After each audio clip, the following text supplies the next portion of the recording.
അങ്ങനെ അച്ഛമ്മ പറഞ്ഞ പ്രകാരം വിക്രം എത്തുകയാണ്. ഇനി എല്ലാവരും കുടുംബത്തിലെല്ലാവരും നിന്നിട്ട് വിക്രമും വേദയും കൂടിയും ചേർന്നിട്ട് ശ്രീരാമൻ്റെയും സീതയുടെയും ആ വിഗ്രഹത്തിന് മുന്നിൽ വിളക്ക് വെക്കുന്നതാണ് ആദ്യം കാണിക്കുന്നത്. പിന്നീട് കാണിക്കുന്നത് വേദയുടെ വീട്ടിൽ നിന്ന് വേദയുടെ അച്ഛമ്മയും വേദയുടെ അമ്മയും കൂടി വിക്രമിനെയും വേദേനെയും കൂട്ടിക്കൊണ്ടു പോകാൻ വന്നിട്ടുണ്ട്. അപ്പോൾ അവരെല്ലാവരും വന്നപ്പോൾ പുതിയ ഡ്രസ്സൊക്കെ ഇട്ടിട്ട് കുടുംബത്തിലെല്ലാവരും ചേർന്ന് നിൽക്കുമ്പോൾ വിക്രമും വേദയും ആദ്യം വിളക്ക് വെക്കുന്നുണ്ട്. എന്നിട്ട് അവിടെ നിന്ന് എല്ലാവരും കൂടി പ്രാർത്ഥിക്കുന്നുണ്ട്. അപ്പോൾ ഇങ്ങനെ ഒരു കർക്കിടക മാസത്തിൽ ശ്രീരാമൻ്റെയും സീതയുടെയും വിഗ്രഹം വിക്രമിൻ്റെയും വേദയുടെയും വീടുകളിൽ ഓരോ ദിവസം വച്ച്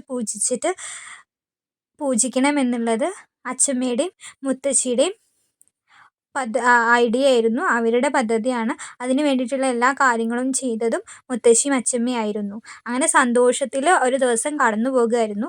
ഇവരെ കൂട്ടി വേദയുടെ വീട്ടിലെത്തുന്നുണ്ട്. നല്ല രീതിക്ക് തന്നെ വേദയുടെ വീട്ടിലെല്ലാവരും അവരെ സ്വീകരിക്കുന്നുണ്ട്. വേദ എന്നിട്ട് വേദയുടെ ഏട്ടൻ്റെ കുട്ടീനെ കളിപ്പിക്കുന്ന സീൻസൊക്കെ കാണിക്കുന്നുണ്ട്. അത് കഴിഞ്ഞ് പിന്നെ കാണിക്കുന്നത് എന്താണ്, ശ്രീജ ആരുടെയോ ഒരു റൂമിൽ കയറിയിട്ട് എന്തോ എടുത്ത് നോക്കുന്നത് കാണിക്കുന്നുണ്ട്.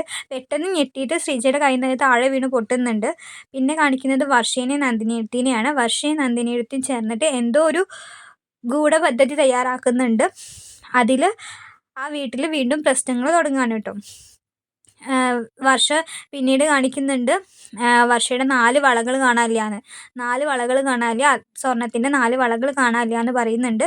അത് എടുത്തത് വിക്രമിൻ്റെ വീട്ടുകാരാണ് എന്ന രീതിയിലേക്ക് വർഷ അതിനെ മാറ്റുകയാണ് കേട്ടോ. അത് പിന്നീട് വലിയ പ്രശ്നമാവുന്നുണ്ട്.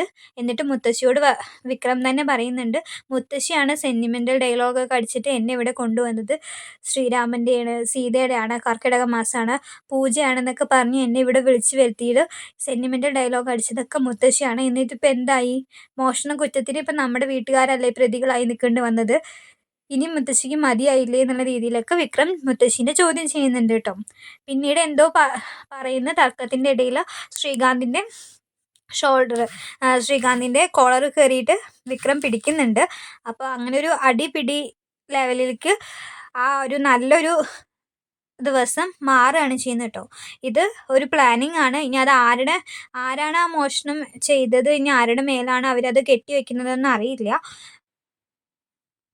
പക്ഷെ നല്ലത് വരാൻ ഇവരുടെ ജീവിതത്തിൽ നല്ല രീതിക്ക് നടക്കണമെന്ന് വിചാരിച്ച് മുത്തശ്ശിയും അച്ഛമ്മയും കൂടി ചെയ്ത കാര്യം നല്ലതായിട്ടല്ല ഇവർക്ക് ഭവിക്കുക.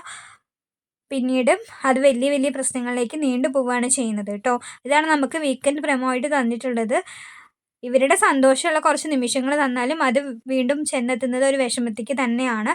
ഇനിയിപ്പോൾ ആ വീട്ടിൽ നിന്ന് ഒരു കയ്യാങ്കളിയിലാണ് വിക്രം ഇറങ്ങി വരാമെന്ന് തോന്നുന്നു. അപ്പോൾ വീഡിയോ ഇഷ്ടമായി കഴിഞ്ഞാൽ എല്ലാവരും ഒന്ന് ലൈക്ക് ചെയ്യണം, സബ്സ്ക്രൈബ് ചെയ്യണം. താങ്ക്